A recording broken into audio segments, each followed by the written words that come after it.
Hello, everyone. I'd like to continue our discussion about the sex chromosomes. So, again, we've talked about the sex chromosomes in different ways. We talked about unique inheritance patterns for traits that are controlled by genes that are on the sex chromosomes, whether it be an X or a Y. We've also talked about the need for dosage compensation. So, again, the unequal number of sex linked genes, copies of sex linked genes between males and females requires some sort of mechanism to equalize the dosage contributions for those genes. So again, we talked about X inactivation, the formation of the Barr body, which is again a unique mechanism of dosage compensation, specifically for mammals or most mammals. And we talked about the fact that in nature you find other more complex mechanisms, again, that lead to dosage compensation. Okay, so today I want to talk about a third aspect of these chromosomes. So, the general idea is that if there is a chromosome difference between males and females of a given species, then presumably there's genetic information that's contained on those chromosomes that then contributes to a developmental program that, as an end result, either produces a male or a female, an individual with a male reproductive system or a female reproductive system. So actually, it's not quite that straightforward. We're going to go through several examples of where there are genes that are specifically localized on these sex chromosomes that play a role in sex determination. But as you'll see, there's no general mechanism in nature. There's a variety of different mechanisms, genetically determined mechanisms that control, whether an individual develops as a male or a female. So first of all, I just want to contrast that. There's a lot of examples in nature as well where sex determination is solely determined by environmental cues or environmental signals. So there's no genetic basis whatsoever for sex determination. So just to give you one or two examples. So the first is in reptiles, crocodiles, as it says here, all crocodiles, most turtles, some lizards. Sex determination is achieved by incubation temperature of an egg during a very specific critical period or critical time of embryonic development. So again, within the eggshell as that embryo is undergoing development during a very particular stage of development, whatever temperature that egg is subjected to will determine whether or not the individual that emerges from that egg will be a male or a female. So solely environmentally determined based on this temperature cue. But what you see is, again, among the many different types of reptiles, is that there's no general pattern. So just to give you a general idea of what we mean by that, is that different types of reptiles.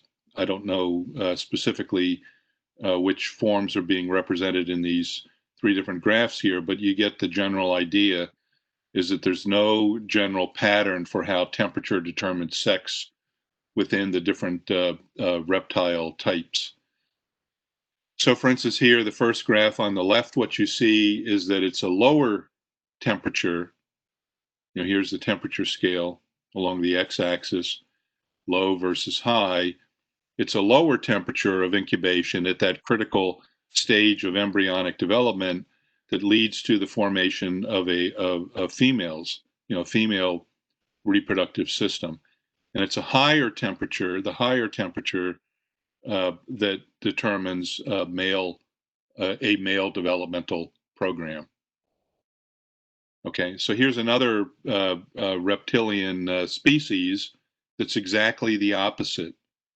So again, for this particular organism, it's a lower temperature that is preferential for male development, and it's the higher temperature that is preferential for female development. So exactly the opposite of case 1.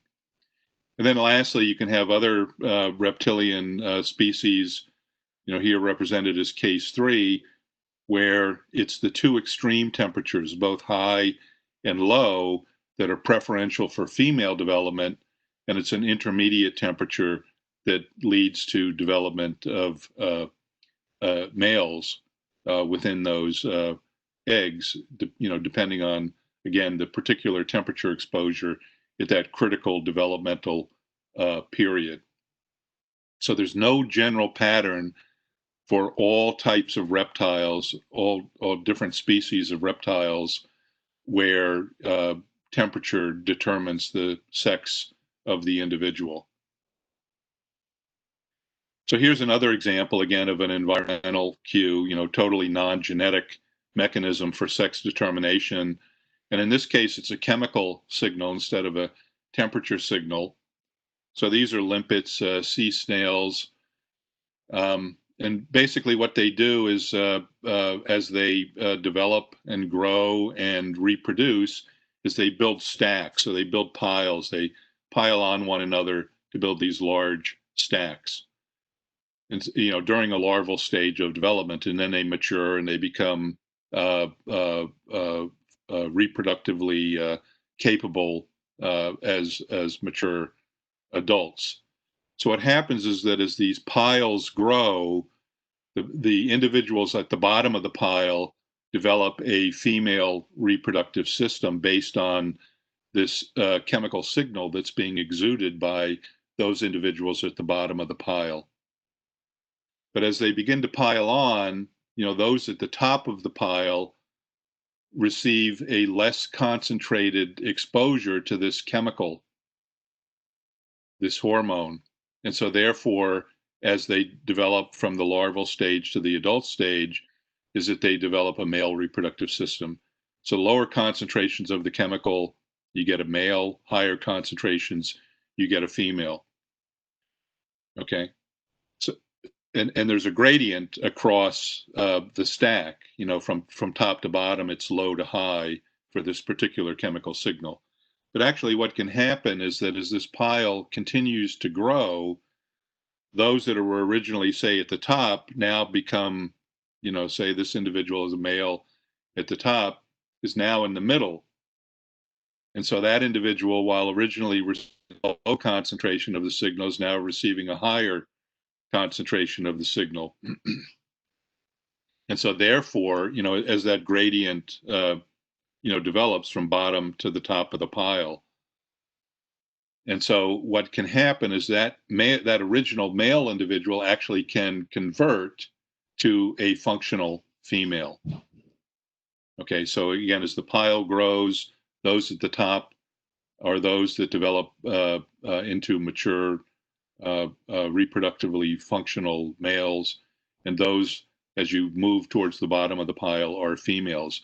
And those that are, in that intermediary region, they can convert from one sex to another, again, based on the degree of exposure to that particular chemical. Okay, so this is a genetics class, so we really want to focus on genetic mechanisms for sex determination. And there are many organisms, many different species that rely on a genetic mechanism to determine whether or not a particular individual will develop as a male or a female or male reproductive system. And you can classify some of these sex determination systems that have a genetic basis based on chromosomal differences. So, we've talked about this. We've been talking about this, the difference for the sex chromosomes, XX being female and XY being male. Well, there's other chromosome systems as well that differentiate males from females.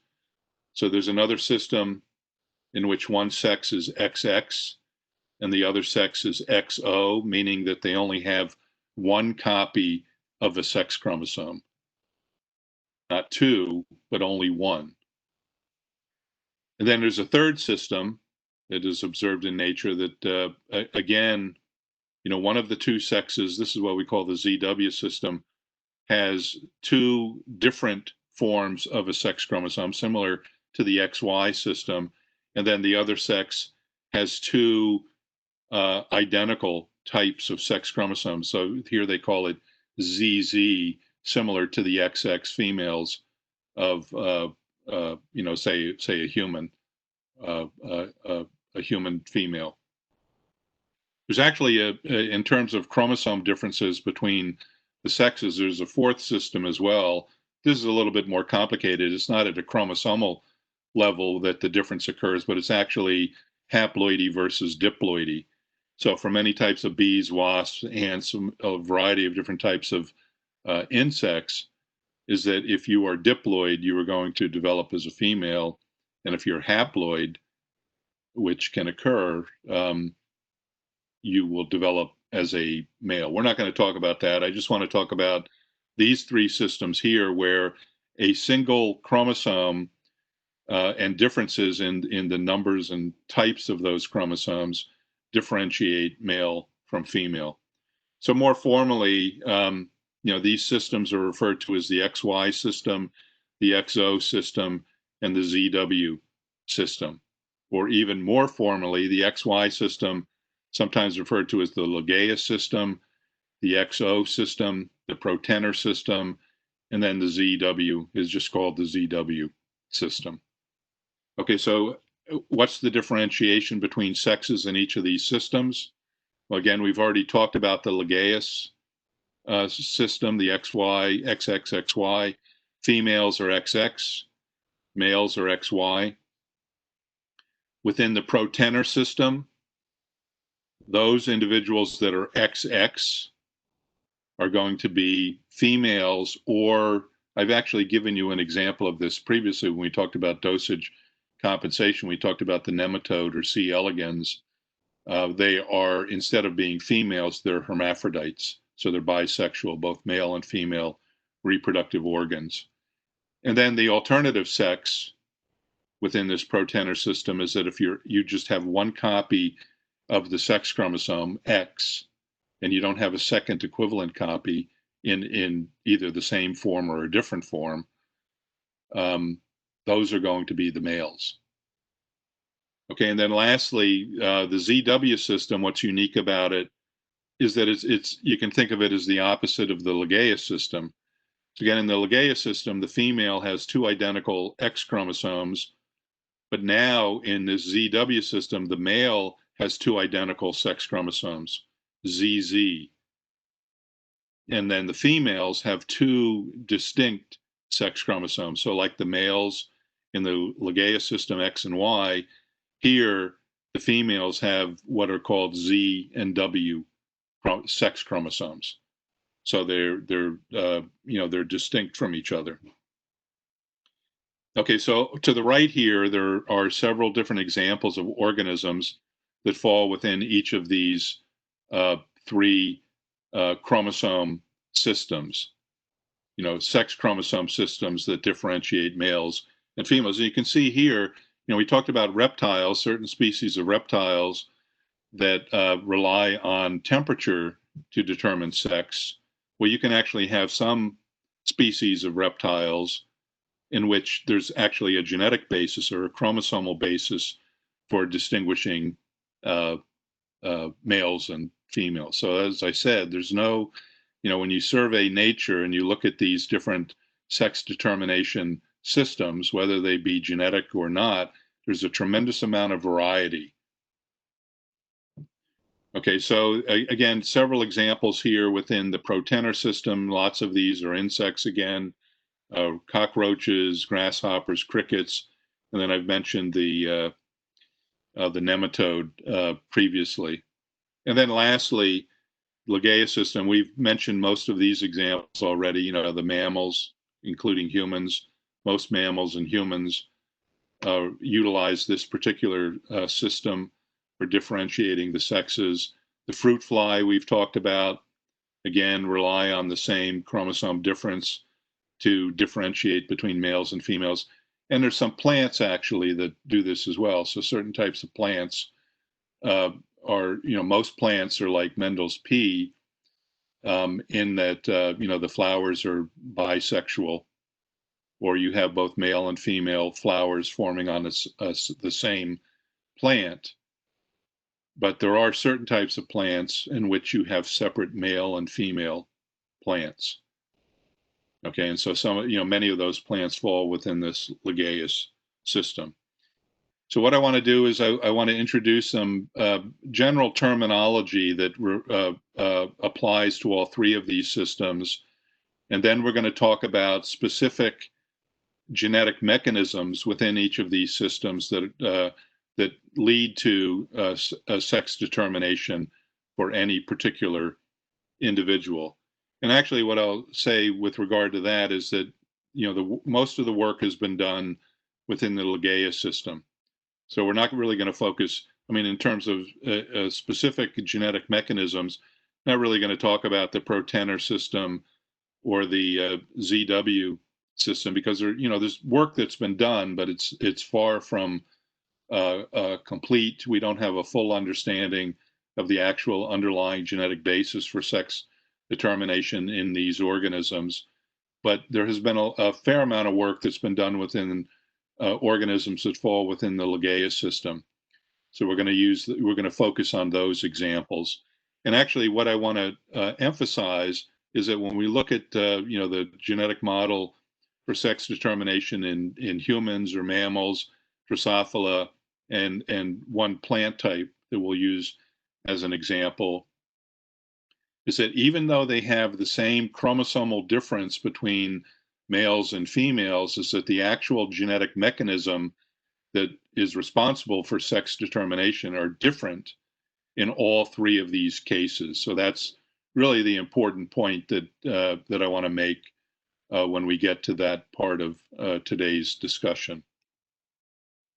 Okay, so just general terminology. So again, the Protenor system, as I said, the sexes are differentiated. One sex is XX, the other is XO. The XOs are the males, and the XX are either females, or for certain organisms, again, would be hermaphrodites or bisexual, having both male and female reproductive organs.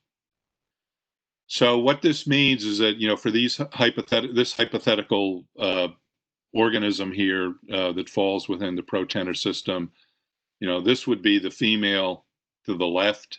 This female has a total of 6 pairs of autosomes, and then a set of sex chromosomes, 2 X's.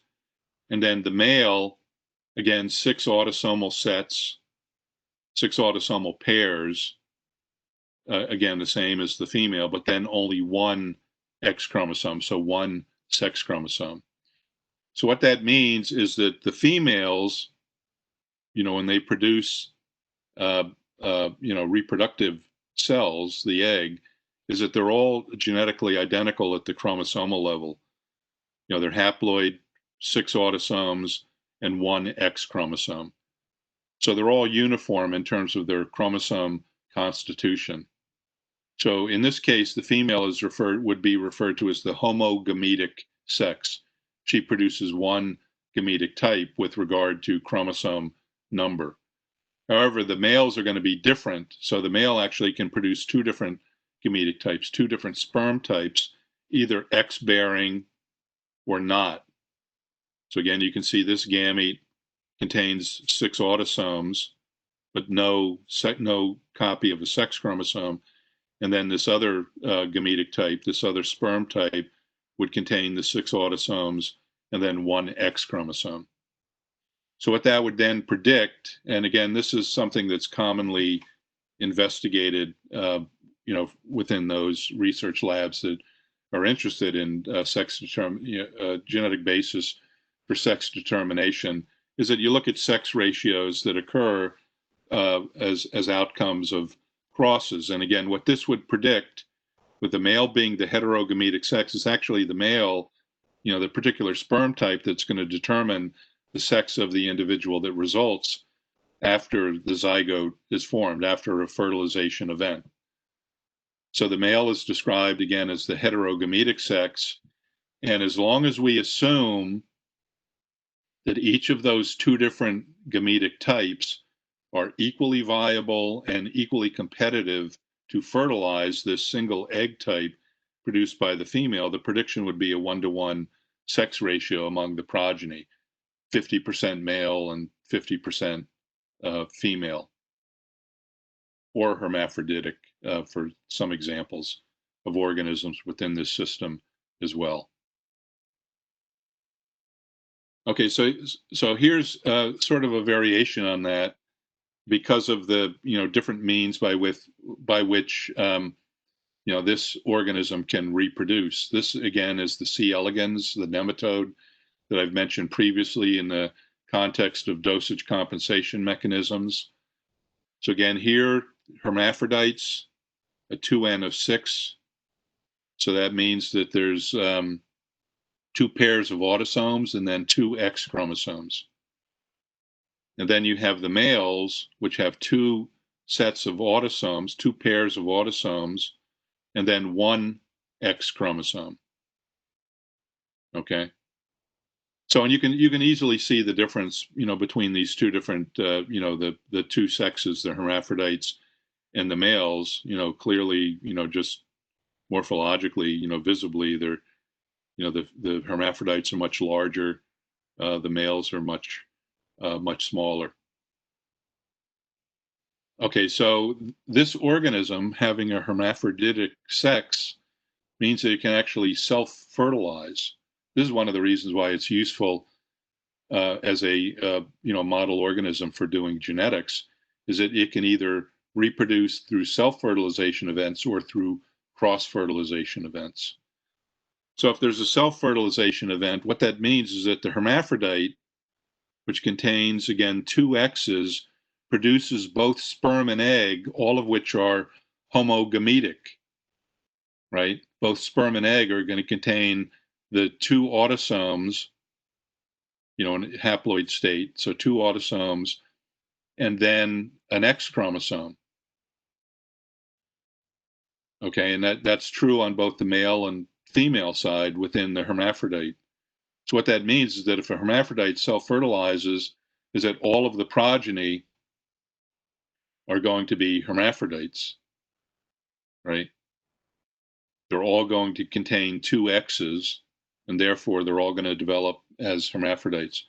And that's in contrast to a cross-fertilization event, where if you intercross a hermaphrodite acting as the female with a male, again, that has the different sex chromosome constitution of XO, what you would predict there, again, assuming equal viability and equal competitiveness for those 2 different sperm types to fertilize the homogametic egg that is produced by the hermaphrodite, by the female, then you would predict a 50-50 sex ratio.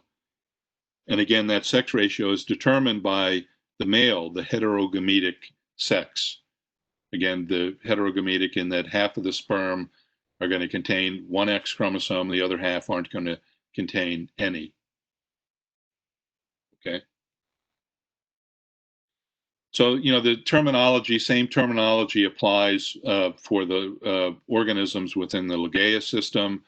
So again, in this case, the females being XX, they're going to be the homogametic sex. The female produces 1 egg type haploid for all of the autosomes and also carrying 1 X chromosome. But the males are going to be heterogametic, can produce 2 different sperm types, either X bearing or Y bearing. And it should be, roughly 50-50. So again, as long as you assume equal competitiveness of those 2 different sperm types produced by the male, they're equally competitive and they're equally viable for fertilizing a haploid egg. Predicted sex ratio would be 1-to-1. And actually, in most organisms, that's what you see. But in some cases, you do see a deviation from that 1-to-1 sex ratio. And so these are the types of questions as to why is that phenomenon observed, and is there some underlying genetic basis for that skewing of the predicted sex ratio? So here's the diagram. I'm not going to go through this. The female, again, within the Legaia system, being homogametic, the male being heterogametic, either Y-bearing sperm, X-bearing sperm, and here's your predicted 1-to-1 sex ratio among the progeny. Okay, so lastly, it's the same within the ZW system, except what's different here is that it's the females which contain two morphologically distinct sex chromosomes, so Z and W. It's the female that is the heterogametic sex. She produces two different egg types, either Z bearing or W bearing. And so it's the female that determines the sex ratio among the offspring. And then the males, again, being ZZ, two morphologically identical copies of the sex chromosome, are going to only be able to produce one gametic type, one sperm type. So they're the homogametic sex. So it's exactly the opposite of the previous two examples that I've described. I mean, in terms of applying, this terminology and so on. Okay, so what about a genetic basis? Okay, so you have this sex chromosome difference between sexes in each of these different chromosome systems. Well, the question is there genetic information that is associated with those chromosomes that plays a role in controlling a developmental program so that you produce either a male or a female reproductive system? And again, as I said, it's pretty complicated. There's no one general mechanism. It's quite varied. And as far as our understanding, again, there's been some work on organisms that fall within the ZW system. So here's just, and this is fairly recent, within the last, I would say, 15 to 20 years, is work on different species of moths and butterflies suggests that the W chromosome carries information that specifically controls a female developmental program. So in other words, genes that are unique to the W chromosome, again, which the W chromosome is unique to females, again, remember females are ZW, is that there's genetic information found on that chromosome that specify a developmental program such that you form a female reproductive system. Okay, but in terms of our understanding of this is only beginning to come to light. So there's still a lot we need to learn about those W-located genes. So there's been other work, and another organism that has been very important over the years as a model organism for genetics is a silkworm or silk moth. And again, one of the reasons it was developed as a model system is because of its economic importance, silk production. And so again, in this organism, this is where the best example, the best data exists to support the idea that there are female-specific genes, female-determining genes that are located specifically on the W chromosome, and that's work that's been done within the last 10 years or so. But other than that, that's like I said. I mean, the picture is far from clear as to the actual underlying genetic mechanism for sex determination for these different types of organisms. So it's the same thing within the ProTenor system.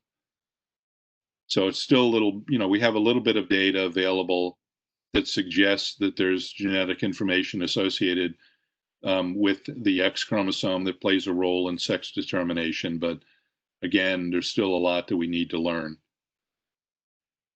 So as I said, what I want to do is I want to focus on the Legaia system.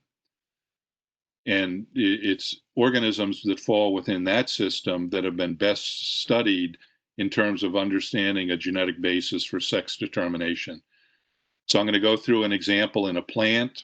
I'm going to go through what we know in humans, and I'm going to go through what we know in the fruit fly, in Drosophila.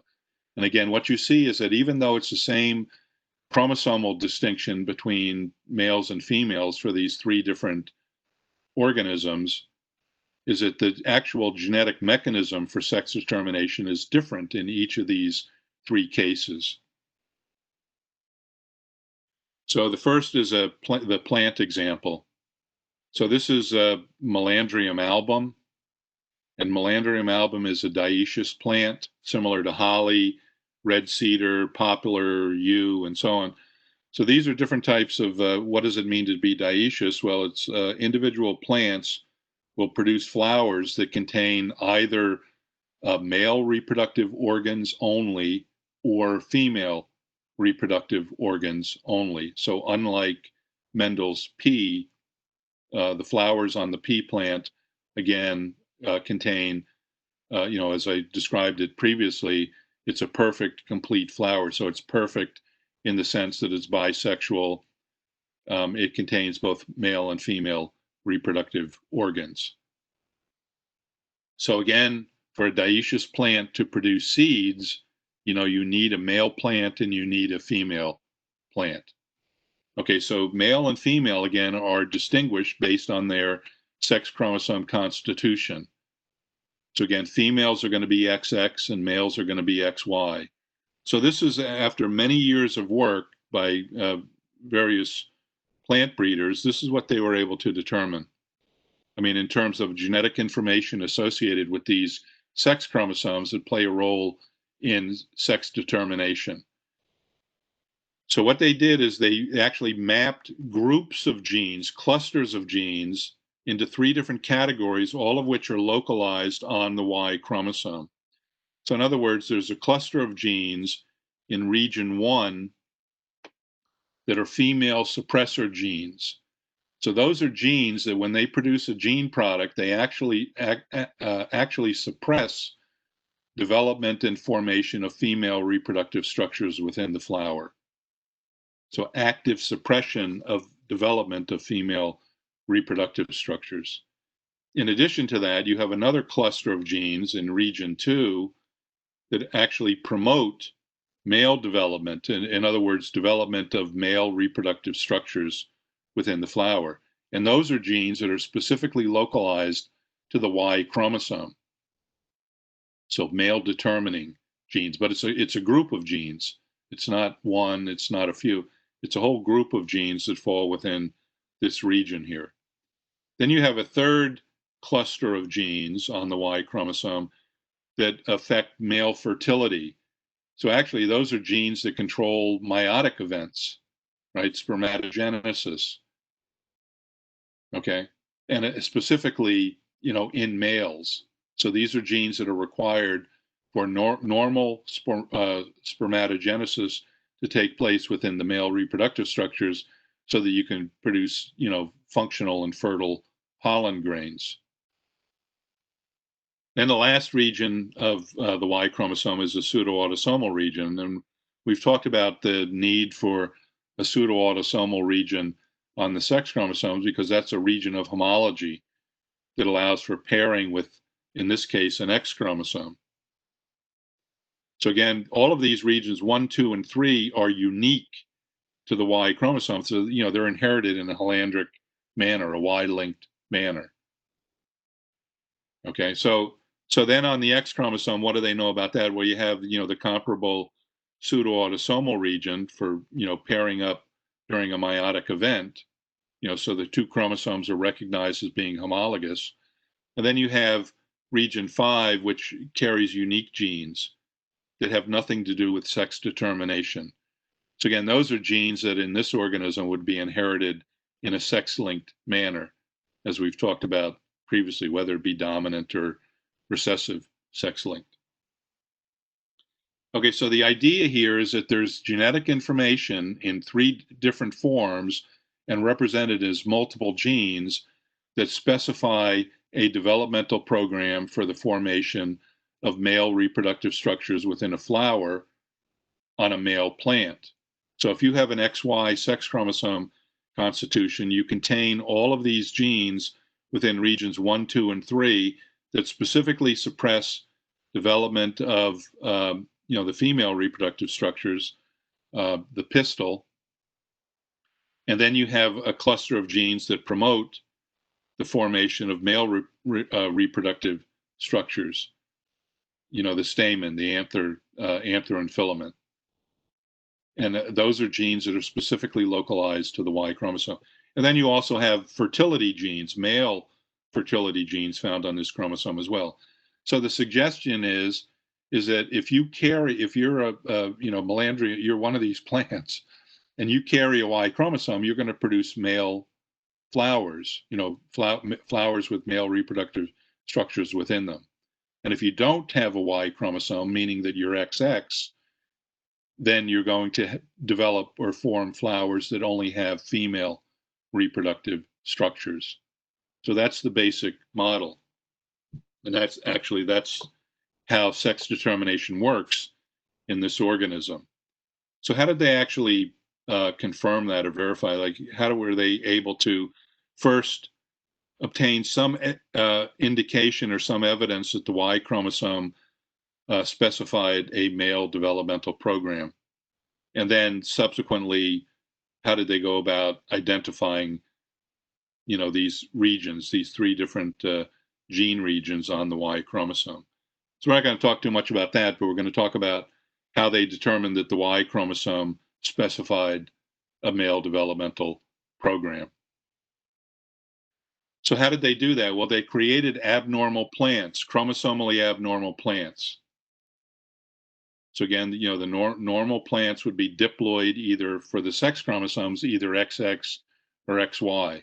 But they were able to create plants, viable plants that flowered that had 3 X chromosomes or 4 X chromosomes or 2 X chromosomes and a Y or 3 X chromosomes and a Y or 4 X chromosomes and a Y.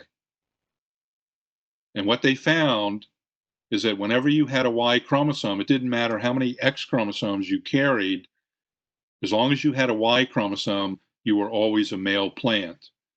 And whenever you were absent the Y chromosome, these 3 genetic constitutions up here, or sex chromosome constitutions up here, you always developed female flowers only. Okay, so again, that's pretty strong evidence that the Y chromosome is important in determining a male developmental program in this particular plant. So then subsequently what they did is, they did more refined and more detailed work that allowed them to delineate on the Y chromosome these 3 different types of genes: the female suppressor type, the male promoting type, and then these male fertility genes as well. Okay, so maybe some of you are asking, well, how did they create these abnormal plants with these abnormal sex chromosome constitutions? So we're going to be talking a lot more about this in an upcoming lecture, or two. So I just want to sort of stop here and talk about how you can create these types of chromosomal abnormalities. So it's exploiting a natural error during a cell division. And this is a process that's called non-disjunction. And non-disjunction can take place either mitotically or meiotically. And it's an error that occurs in chromosome segregation through either a mitotic or a meiotic event. So again, remember, there's 3 different anaphases when chromosomes segregate. There's mitotic anaphase, there's meiosis 1, or meiotic 1 anaphase, or meiotic 2 anaphase. So it's during the anaphases, these 3 different anaphases, that non-disjunction can take place. Abnormal segregation of chromosomes during the anaphase. So I'm going to focus now. We'll talk more about mitotic non-disjunction later on, but let's just focus on meiotic. So again, it was a meiotic non-disjunction events that allowed for the creation of these chromosomally abnormal plants that we're talking about here. So let's focus on the sex chromosomes. Okay, so again, we're focusing specifically on sex chromosomes and non-disjunction events that can take place. So here's, say you have two X chromosomes, or it can be XY, or however you want to represent, the normal sex chromosome constitution for the individual. So here's a tetrad that would form during the, just prior to the first meiotic anaphase. So this would be during prophase 1. So then you transition to metaphase, you transition to meiosis 1. So what's supposed to happen during meiosis 1 anaphase is that replicated homologous chromosomes are supposed to segregate to opposite poles of the spindle. So that's what you're seeing over here at the right. So that's normal segregation during that first meiotic anaphase. So that's called normal disjunction. That's what's supposed to happen. Okay, but a non-disjunction event is when something goes haywire, an abnormal segregation. And if it occurs during that first meiotic anaphase, these are the two daughter cells that result. In other words, the entire tetrad segregates to one pole of the spindle and into one daughter cell. So that's what we call primary non-disjunction, because it occurs during the first meiotic anaphase. And you can see that when primary non-disjunction takes place, is that both of these daughter cells are now abnormal. They're both supposed to be haploid. We've talked about that previously. But this one, carrying the two chromosomes, still diploid, and this one no longer carries a copy of the chromosome that underwent non-disjunction. So it's completely missing a copy of that chromosome. So both of those cells are chromosomally abnormal because of the primary non-disjunction event. Okay, so then if you follow it through to the completion of meiosis, these two abnormal cells will again, here you're getting normal disjunction, here you're getting normal disjunction. So you create four final meiotic products, your four gametes, all four of which are chromosomally abnormal. These two are still diploid, and these two are completely missing the copy of the chromosome that underwent the primary non-disjunction event.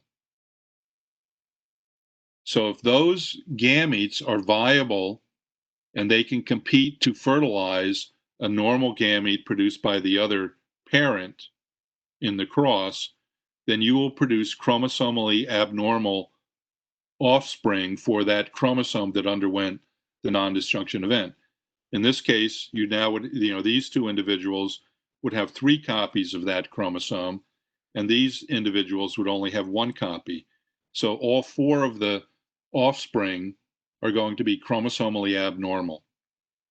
So that's how they generated these types of sex chromosome constitutions, by exploiting non-disjunction events. So that's primary non-disjunction that I described to you. You can also have secondary non-disjunction events. So secondary non-disjunction events, here's the original tetrad. First meiosis, you get normal segregation, so normal disjunction. So both of those cells are haploid. That's what they're supposed to be. But during the second meiosis, the second anaphase, you get a non-disjunction event, a secondary non-disjunction event. Here you're getting normal disjunction, so you produce 2 normal haploid gametes. Here you're producing 2 chromosomally abnormal gametes, one of which is diploid, still has 2 copies of the chromosome that underwent non-disjunction, and one that no longer carries any copies of the chromosome that underwent that secondary non-disjunction event. So again, these abnormal gametes can give rise to chromosomally abnormal offspring. Okay, so the question is what's causing non-disjunction? So it's an error. It's a random error during an anaphase. Again, whether it be mitotic or meiotic 1 or meiotic 2. And what causes it? What causes it are defects in the formation of the spindle apparatus. So if the spindle apparatus isn't constructed properly, during prophase, then it's not going to be able to properly segregate the chromosomes during the anaphase. And these constructions for abnormal or non-functional spindle apparati, that occurs totally randomly. So, it can happen anytime a cell divides. Okay. Alternatively, in the case that we're talking about with these plant breeders, you can actually increase the frequency of non-destruction events. If they're random and sporadic, they're going to be rare. Okay, but you can actually increase the frequency of non-destruction events through chemical treatment, and so that's what these plant breeders did. And the chemical that is commonly used is what we call colchicine or colchicine. So again, colchicine it poisons the spindle apparatus so that it doesn't function properly. And by exposure to colchicine, you get a much higher frequency of non-destruction events.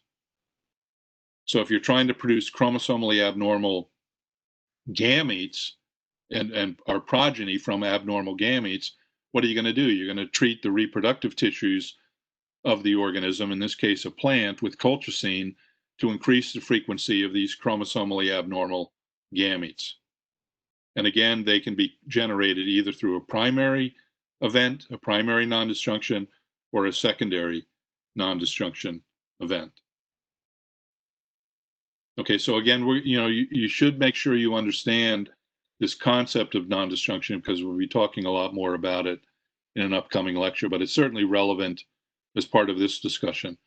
So again, they created these chromosomally abnormal plants, and as I said, whenever you had a Y, you always got male flowers, and whenever you were absent a Y chromosome, you always got female flowers.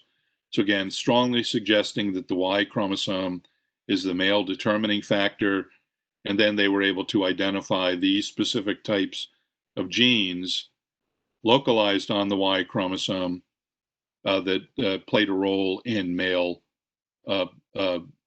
sex determination. Okay, so presumably, if that's true for Melandrium album, a plant that falls within the Ligea system, presumably it's true for all other organisms that fall within the Ligea system as well. So how would you test that? How would you determine that?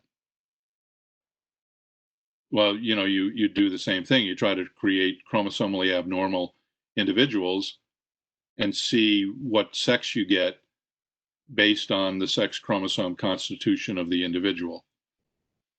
So obviously, for humans, you're not going to perform those sorts of experiments where you can use the colchicine to increase frequencies of non-disjunction events and increase frequencies of, producing chromosomally abnormal individuals. But again, non-disjunction occurs totally randomly and sporadically, and it can occur during any anaphase of any cell division.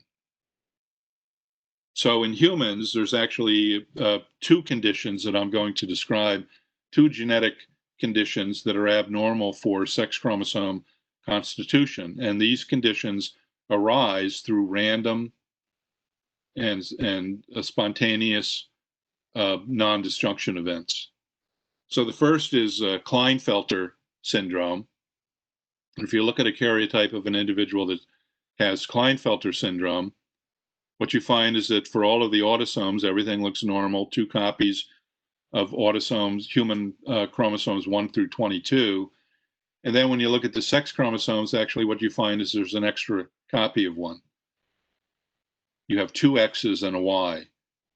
So that condition, again, arises because of a non-disjunction event. You create a chromosomally abnormal gamete, and then you get, it's viable, it participates in fertilization to give rise to this chromosomally abnormal individual.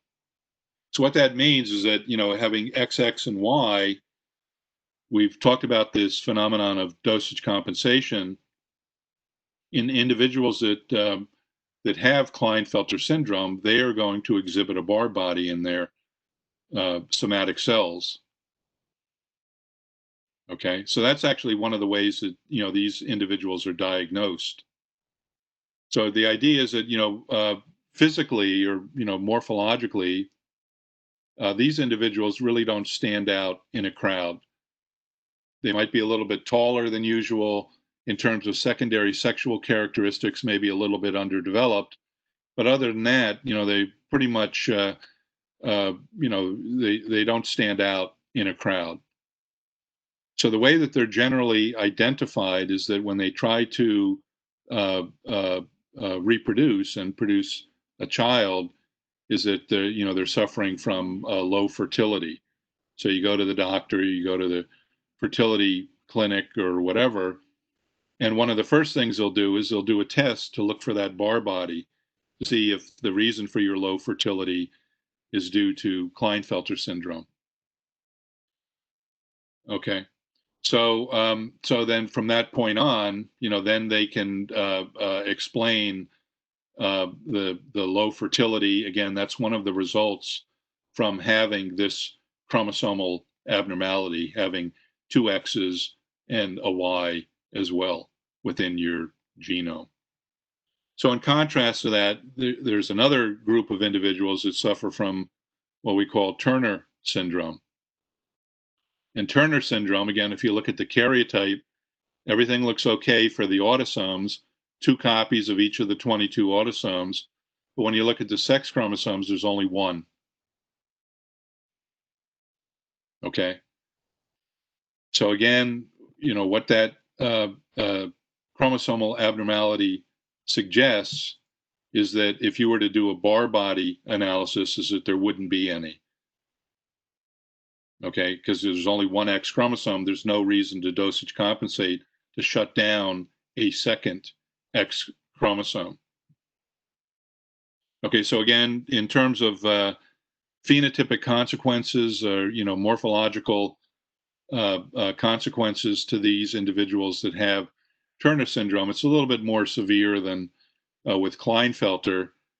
They're shorter in stature, a webbing of the neck, lots of a freckling or brown nevy on the body, and underdeveloped secondary sexual characteristics. Okay, so then the question is that, okay, of those that are, Klinefelter, are they male or female? Well, again, looking at the genitalia, they're going to be males. Seem to be perfectly normal males, except for the low fertility. And what about the Turner? Well, the Turner syndrome individuals are female. Again, a clear female reproductive system. Okay, so what does that argue? That argues, again, it seems like when, even though here you have 2 X chromosomes, in Klinefelter, just like a normal female, and you have the Barr body forming just like a normal female, the presence of the Y chromosome leads to the production of a male, a male reproductive system. And down here, with those with Turner syndrome, you have a single X chromosome like a normal male. You don't have any Barr bodies, just like a normal male. And then you're just missing that tiny Y chromosome, that I've told you previously doesn't contain a lot of genetic information. Okay, but again, the existence of Turner syndrome in humans suggests, or both of these together suggests, that the Y chromosome carries genetic information that specifies the male sex or male reproductive organs. And actually, that's the case. So actually, what they've been able to identify, and so this again in this regard is very similar to the the Melandrium album that we discussed previously, is that there's genetic information on the Y chromosome that specifies a male developmental program. So there's an SRY gene, sex reversal Y, that produces a protein, a gene product, TDF, testis determining factor, that is specifically responsible for triggering during embryonic and fetal development, the formation of a male reproductive system. So unlike Melandrium album, that's the only genetic information, one gene on the Y chromosome that specifies or triggers that particular developmental program. Okay. So this gene, this SRY gene, was actually first identified in the mouse, and through experimental analysis was eventually confirmed to be responsible for triggering a male developmental program, and then a similar type of gene was identified within the human genome and other mammals as well. So basically, what they did in the mouse, not to go into too much detail, but they were able to clone the gene and introduce that clone copy of that gene into fertilized eggs, so zygotes that had an XX sex chromosome constitution, and then they implanted, those zygotes in a female, allowed for normal development, and the mice that emerged that carried the XX sex chromosome constitution that carried this SRY gene were males. So the single gene can completely trigger by itself a male developmental program in the mouse, and then subsequently, that's essentially what's being demonstrated here as well in humans. So again, not to go into too much detail, but just to give you a little bit of background as to how this works, is that very early embryonic development, the sex of the individual that is developing is unspecified. So there is a formation of two genital ridges, and these are undifferentiated cells that have the capacity to produce gonads. The two different types of gonads, the testis for the male and the ovary for the female. So depending on the signals that these cells receive during this early embryonic developmental stage determines as to whether or not a testis or paired testes form or whether paired ovaries form. And the signals that are received are different in an XX background versus an XY background. So in the XY background, again, that TDF protein is produced. And basically what that TDF protein is a transcription factor. So what that means is that it activates other genes within the human genome. These are genes that would never be activated in an XX background. They're genes that are only activated in an XY background. And those genes go on to activate other genes. So there's sort of a cascading effect that takes place. And this leads to the stimulation of a male development, the development of a male reproductive system. So again, in the XX background, that TDF signal and those downstream signals are never received. And so it's these cortical cells, these outer cells of the genital ridge that eventually will develop into an ovary. But in the XY background, again, those signals that are received by this undifferentiated genital ridge are different, such that it's these inner cells, these medulla cells of that genital ridge will develop into a testis based on the activity of that single SRY gene localized to the Y chromosome. So the formation of either a male or a female reproductive system is actually pretty complex.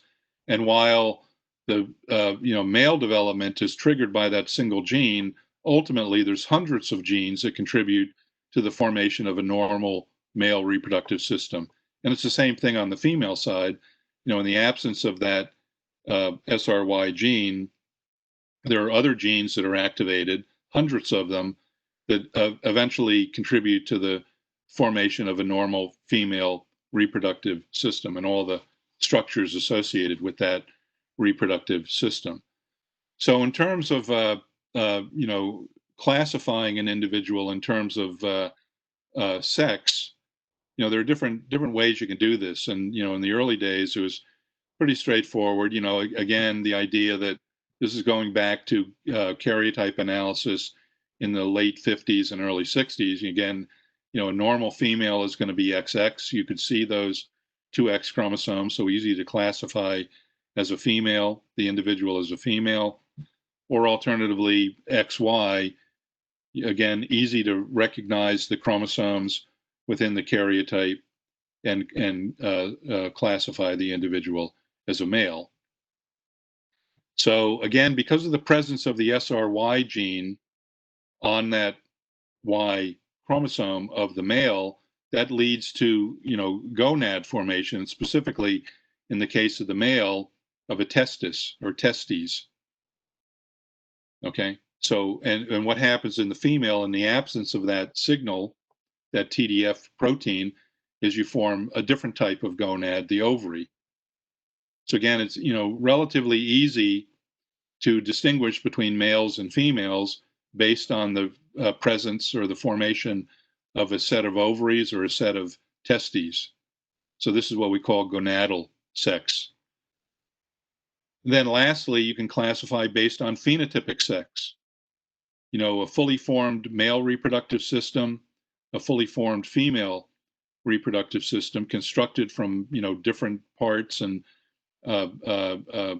different construct overall. There are hundreds of genes that ultimately contribute to the normal formation of those two different reproductive systems. So classifying an individual at that level based on the presentation of the genitalia is what we call phenotypic sex.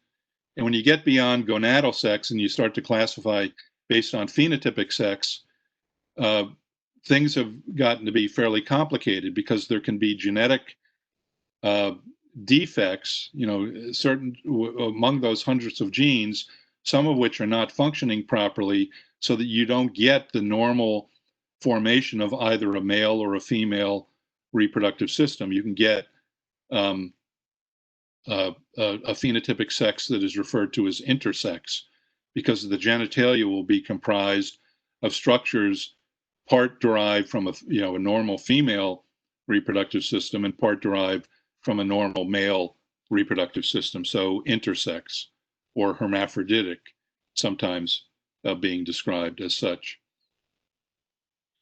So I just want to make you aware of the fact that most of these are what are called disorders of sexual development, or DSDs. And most of these, not all of them, but most of these DSDs are formed in an XY background. And the reason for that is that, the default developmental program, in the absence of a Y chromosome, the absence of that SRY gene, is that you will produce ovaries, and you will produce, again, through this downstream cascade involving hundreds of genes, ultimately, is you'll form the various structures associated with the female reproductive system. However, in an XY background, you can begin down the pathway of male development, but these downstream genes, if some of them, one or more of them, are defective, then you're never going to get a fully formed normal male reproductive system. You'll get something that's kind of in between. So again, an intersex phenotype. So here's the general schematic of this. Here's the SRY background. So these clusters of cells here represent that undifferentiated genital ridge.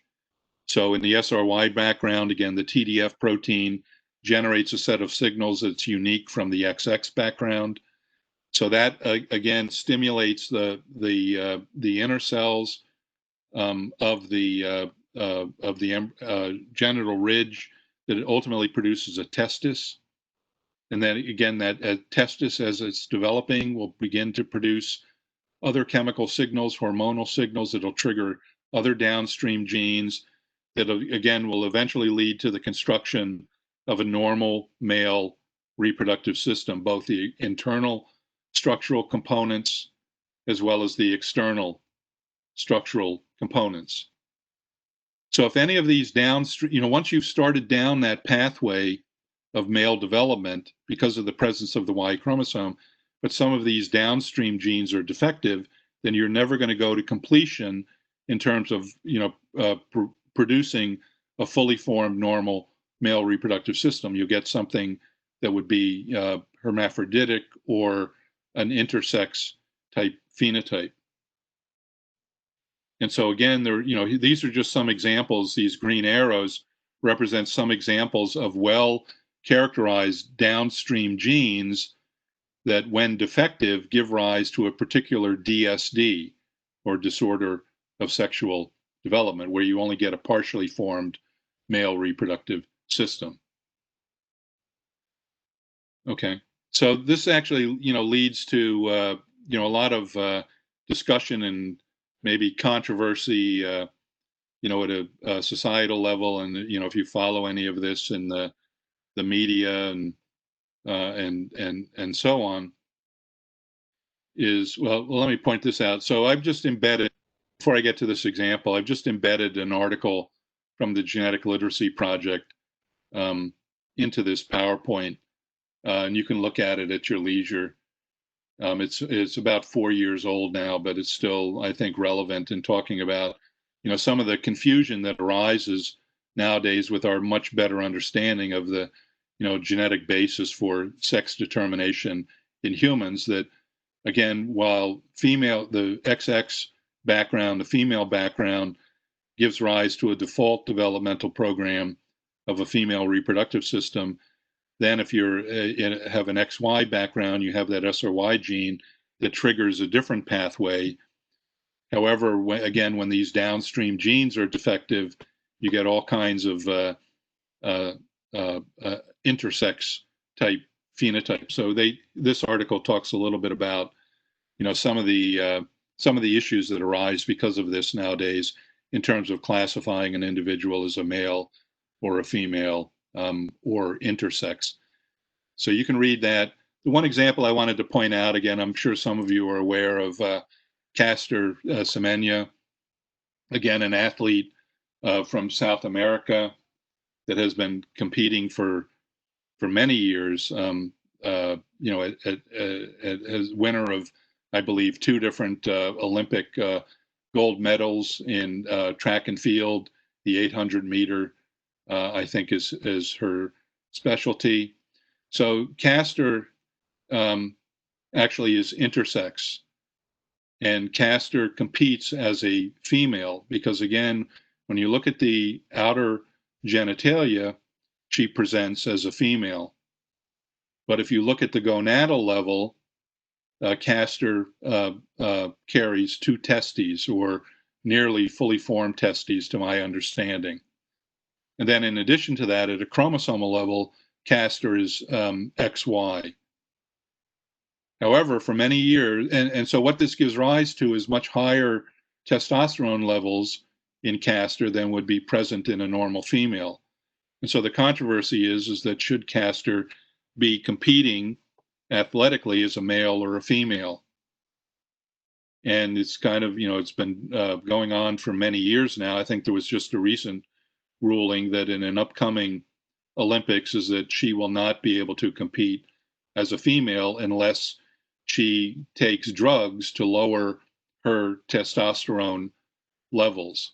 And again, as I said, this has been a controversy. Clearly a Olympic level, very successful track and field star for many years. But is it because Caster is competing against females when she should be competing against males, or which would give her a particular advantage based on her intersex condition?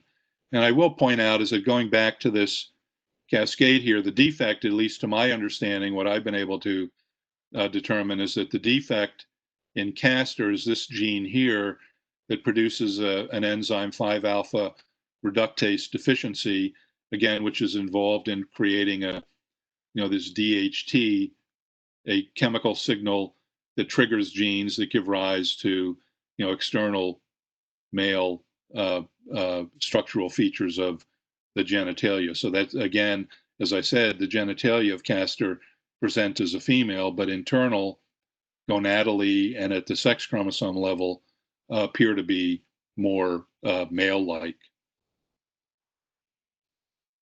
So, there's all kinds of stories like this in the news, and you can see, again, where these controversies arise, is in terms of how we actually classify an individual as a male or a female.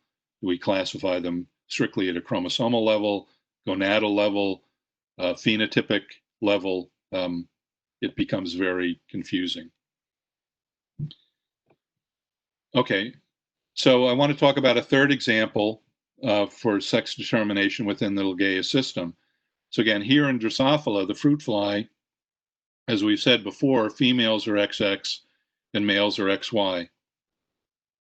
Okay, so again, presumably in this case, the Y chromosome is going to be responsible for male determination, a male developmental program, formation of male genitalia. So how would you test that?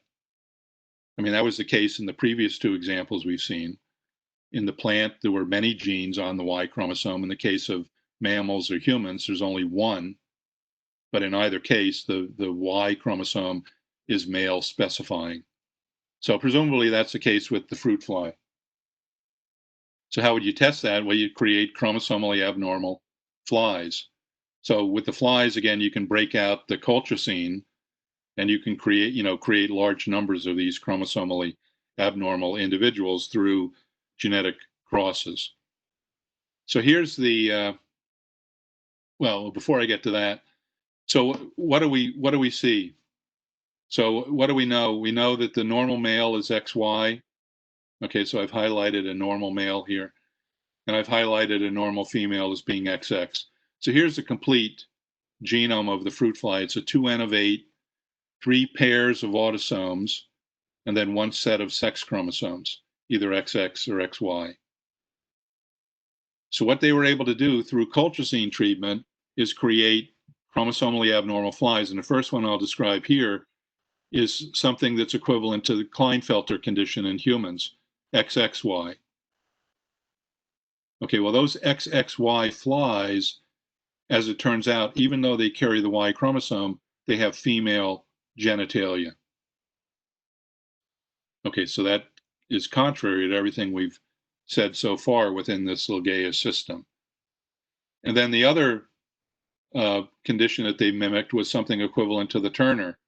So you have one X chromosome. Okay, well, these flies are males. So they're males even though they don't carry a Y chromosome, and here they're females even though they do, or down here, even though they do.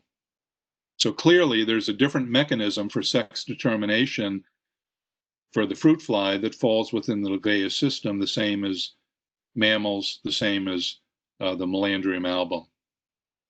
So they had to figure it out, so they did a more detailed analysis, and eventually what they came up with is something that's called a genic balance theory for sex determination.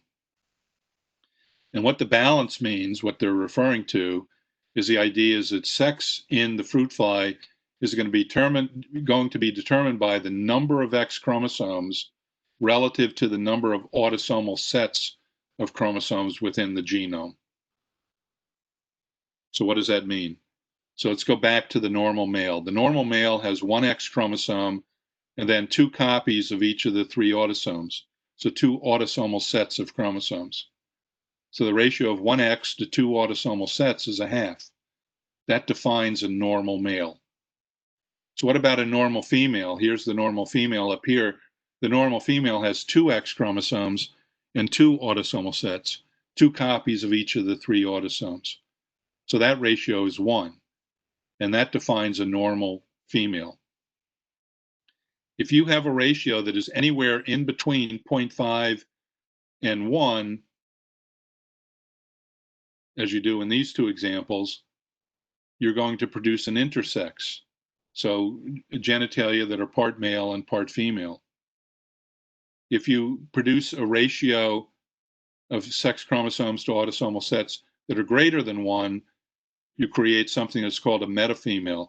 And if it's below 0.5, you create something that's called a metamale. Okay. So let's go back to these examples that I've already described. So XXY. So there's 2 X chromosomes, 1 Y chromosome, and 2 copies of each of the 3 autosomes. So the ratio of X chromosomes to autosomal sets is 1. So you would predict based on this model that that individual should be a female, and they are, even though they carry a Y chromosome. That's not the determining factor for sex. It's the ratio of X chromosomes, number of X chromosomes, to number of autosomal sets. So where's the Turner condition? Here, 1X and 2 autosomal sets. That's a ratio of 1/2. 1X and 2 autosomal sets is your ratio of 1/2. So that's the ratio that predicts a male, and that's what you get. But in this case, what you get is an infertile male. So this is a male that is absent the Y chromosome. So presumably there are genes on the Y chromosome that play a role in male fertility. So we saw that in Melandrium album. Okay. So whenever you generate a ratio of 1/2 based on the overall chromosome constitution, you're going to produce a male. Whenever you produce a ratio of 1, here's 2 examples. You can have 3 X's and 3 copies of each of the autosomes. You get a ratio of 1, you still produce a female. So as long as the ratio is 1, you're always going to be a female. If the ratio is 1/2, you're always going to produce a male. Okay, so that's the genic balance theory. So what if you get something in between? What if, say you have two X's and 3 copies of each of the autosomes? That's a ratio of 2/3 or 0.67. So you get something that's half male and half female, intersex. If you have this chromosome constitution, 3 X chromosomes and 4 autosomal sets, that's a ratio of 0.75. Again, you get an intersex, part male and part female components to the genitalia. If you're above a ratio of 1, you produce what's called a metafemale. These are very weak individuals. They don't live for very long and they're infertile. But in terms of their genitalia, they're still female. And these down here, the metamales, where you produce a ratio of less than 0.5, you produce a metamale. And again, they're like the metafemales. They're very weak. They don't live very long, and they're also infertile, but their genitalia are clearly male. Okay, so I've described 3 different organisms that fall within the Legaea system, and in all 3 organisms, the actual genetic mechanism for sex determination is different. Okay, that's really the point of this entire discussion. So there's no uniform, just like with temperature, there was no uniform temperature scheme that determined whether or not an individual develops as a male or a female. Tremendous amount of variability for environmentally determined sex, as well as for the genetic mechanisms that fall within the Legaeus chromosomal system. Okay, so I've got a little bit more I want to cover before we wrap up here. The first is, again, another non-Mendelian inheritance pattern. So this is something that we've been talking about sex-linked inheritance. So this again is a variation on that. This is what we call cytoplasmic or maternal inheritance. And basically, this non-Mendelian inheritance pattern, what you observe is that all of the offspring will always look phenotypically identical to the maternal parent, to the mother. So the reason for that is the idea that during egg formation is that there's a tremendous amount of cytoplasm that ends up within the final mature egg, the ovum it can be fertilized. On the sperm side, on the male side, that's not true. Actually, sperm, as it's formed, the end result, the functional product, the spermatozoa, carried little, if any, cytoplasm. So again, when we talked about meiosis, we talked about nuclear segregation during a meiotic event. We talked about cytoplasmic segregation, cytokinesis. And we talked about how cytokinesis is generally symmetric. 50% of the cytoplasm going to each of the daughter cells. Well, that's not always the case. So actually, during egg formation, most of the cytoplasm segregates into the final mature ovum. Whereas on the male side, during sperm formation, little, if any, cytoplasm remains associated with the final mature spermatozoa, final cell that will actually function in a fertilization event. So what that means is that any genes and any traits that are determined by genes that reside within the cytoplasm are going to be inherited strictly through the maternal parent, through the mother. And we said in a previous lecture that there is genetic information that is extranuclear, that is out in the cytoplasm. These are genes that are found within genetic information of chloroplasts of plants or mitochondria of plants and animals. So if you're observing a genetically determined trait that is specified by one of these extranuclear genomes, mitochondrial or chloroplastic genomes, is they're going to be inherited in a non-Mendelian fashion. So here's sort of the textbook example of that.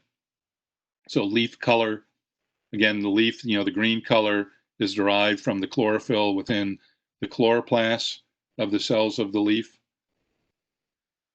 Okay, so you can have defective chloroplast genes such that you get sort of a washed out, sort of a pale green, yellowish, or sometimes even white leaves, depending on the nature of the genetic defect. So you don't accumulate chlorophyll properly within those chloroplasts. So if you conduct the cross in this manner, a green-leaved female plant and a pale green-leaved male plant, because that genetic information is contained in the chloroplast and the cytoplasm, it's going to be inherited exclusively through the mother, through the egg, and therefore all of the offspring will have normal green leaves. The way you can identify maternal or cytoplasmic inheritance is when you perform a reciprocal cross. We talked about the reciprocal cross before and its utility in identifying sex-linked traits from autosomal traits. Well, here, if you do the reverse cross, now you have a dark green-leaved male and a pale green-leaved female. Again, all of the offspring will look like their mother. They'll all have pale green leaves. Okay, so this is maternal. So that's pretty straightforward. You always look like your mother, whatever phenotype your mother is expressing for the the cytoplasmically inherited trait. So here's another variation, another that's related but a little bit different than what I just described. Or actually, this is another example of cytoplasmic inheritance, but this is a mitochondrial trait. Okay, so this is, again, we've talked about Neurospora before and how Neurospora reproduces. So again, in this organism, there is a genetic defect contained within the mitochondrial genome that gives rise to what we call a pokey phenotype. So here's the pokey phenotype over here relative to the normal phenotype of the mycelium, the vegetative portion of the life cycle of the organism. Okay, so the difference is that the cells are smaller in the pokey individuals, and they they divide much more slowly. So again, the mycelium is much reduced in size relative to a normal strain of Neurospora. So that is determined by that pokey phenotype by a defect in a mitochondrially located gene. So again, here you don't have male and female, that's how they indicate it here, but you have two different mating types. Okay, so here, again, you're getting the fusion of the two haploid gametes to produce a zygote that then undergoes the ordered segregation that I've described previously to create these 8 ascospores within a mature ascus. Okay, so whoever the cytoplasmic contributor is, in this case, it's the normal individual, then all of the offspring will have a normal phenotype for the mycelium produced. However, if you perform the reciprocal cross so that the cytoplasmic contributor is, now has the pokey phenotype, here's the fusion of gametes to produce the diploid cell that undergoes the ordered segregation to produce those 8 ascospores. all of those offspring in that reciprocal cross will exhibit the pokey phenotype. So again, they look exactly like the maternal parent, the cytoplasmic contributor. Okay. So here's the last example of another non-Mendelian inheritance pattern. It's a little bit more confusing, but it's related to that uh, uh, non-Mendelian inheritance pattern I just described, the cytoplasmic inheritance. So this is what's called a maternal effect. And so this maternal effect was characterized by observing a inheritance of a phenotype, a genetically controlled trait in a snail, and it's a shell coiling pattern. So what is known about the genetics of this particular trait is that there's a nuclear localized gene that has two allelic alternatives that are dominant and recessive. So the big D, the dominant allele, produces what's called a dextral shell coiling pattern, or a clockwise pattern. So if you're looking down on the shell, it twists in a clockwise direction. And then you have a recessive allele for this nuclear gene.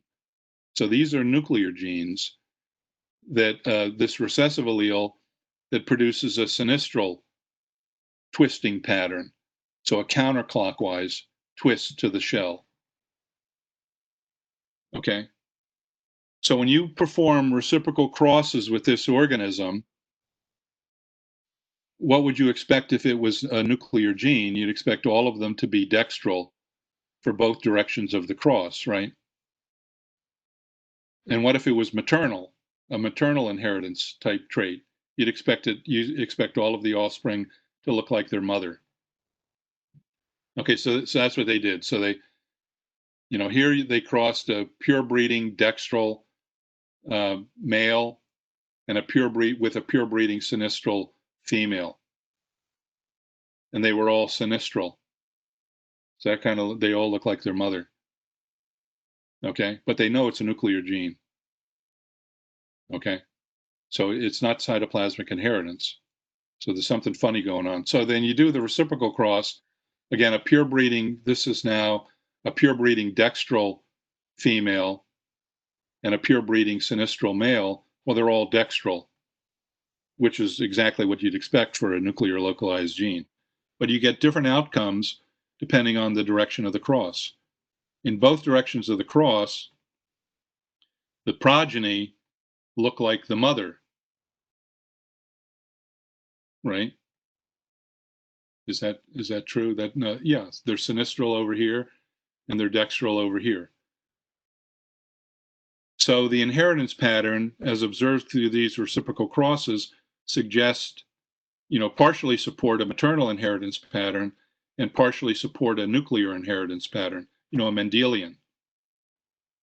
Okay, so they didn't really know what's going on. So what they could do with this organism is actually it's bisexual, hermaphroditic. So you can actually self them. So when they self these hybrids, what would be the prediction? Again, you know that they're going to be heterozygous for a nuclear gene here and here. So you would predict that all of the offspring should segregate 3-to-1 for dextral to sinistral if it's being inherited as a nuclear gene, right?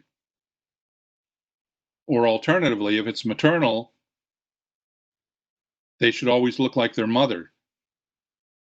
Okay, but you don't see either of those patterns. So again, if you self on, here's the direction of the cross. The original female was dextral. The original male was sinistral. All of the progeny are dextral and heterozygous. You self them, they're all dextral. Okay, so they're not segregating 3-to-1. They all look like their mother again, right? Because this is the mother in the selfing event. They're all dextral. Okay, what about over here? Again, you now have the sinistral individual, genotypically heterozygous. You self them. They're all dextral again. They're not segregating 3-to-1 as you'd expect for a nuclear trait, but they don't look like their mother either. They're not sinistral. So clearly something unusual or something unique and different from either nuclear inheritance, Mendelian inheritance, or cytoplasmic inheritance is taking place. And eventually what they were able to determine is that what's happening is something that's called a maternal effect. Okay? And a maternal effect involves nuclear localized genes that give rise to this unique inheritance pattern. And the best way to understand it is to remember this, is that it's the genotype of the maternal parent that determines the phenotype of the offspring. The genotype of the maternal parent of the cross determines the phenotype of the offspring. So again, go back to the original cross, this direction here. The female was dextral, right, for a nuclear gene. So they're all the progeny are dextral, right?